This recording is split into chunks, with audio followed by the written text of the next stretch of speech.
1913 жылы Ресей империясы қазақ хандығымен шекаралас бекіністер тұрғызу туралы қаулыға қол қойды. Соның негізінде 14 жылы Сібір бекінісі, 1717 жылы Омбы, Железинск, Ямышев, 18 жылы Семей бекінісі тұрғызылды. 1720 жылы Өскемен бекінісі тұрғызылды.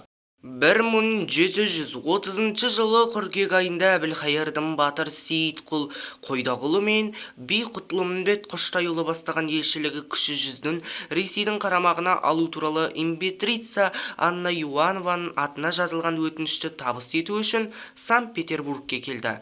Бұл жолы Әбілқайырдың елшілігіне зор құрмет көрсетіліп, ол үлкен ықыласпен қарсы алынды. Ресей үшін кіші жүзі империяның құрамына қосып алудың ең қолайлы сәті туды. 1931 жылы императрица Анна Иоаннова кіші жүздің қазақтарын Ресейдің қол астына алу туралы грамотаға қол қойды. 1931 жылдың 30 сәуірінде Санкт-Петербургтен Әбілқайырға Тевкелев бастаған елшілік келді. Оған кіші жүздің билеушілерін Ресейдің қол астына қалай өткізу керектігі жөнінде жан-жақты нұсқау берілді. Ол үшін 1 миллион орыс рубльне дейін жұмсауға рұқсат етілді. Әбілқайырға императрица Анна Иоаннованың атынан қымбат бағалы сыйлықтар, болат қылыш, бұлғын ішік, 2 түлкі тымақ, шұқа маталар және басқа да сыйлықтар беру көзделді.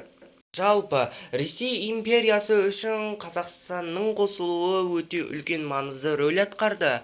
Ол жайлы император Петр I былай айтқан: 1 миллион сомға дейін қыруар көп шығын жұмсайтын болсақ та, оны тек бір жапырақ қағаз арқылы Ресей империясының құрамында ұстау керек. Өйткені ол Қырғыз-Қазақ ордасы бүкіл Азия елдерін қақпасын ашатын кілт. 1931 жылдың 10 қазан күні Әбілқайыр хан сұлтандар мен 13 рудан тұратын ірі билер мен батырлардың шағын тобы Ресей империясының қол астына өту туралы ант қабылды. Бұл оқиға Ырғыз және Тобыл өзендерінің арасындағы Майтөбе деген шатқалда өтті. Ант қабылдау барлығы 29 қазақ старшыны қатысты. Онымен бірге Есет Көкеұлы Құдайменді мырза да ант қабылдады. Ал 1934 жылы Қырғыз-Қайзақ экспедициясы құрылды.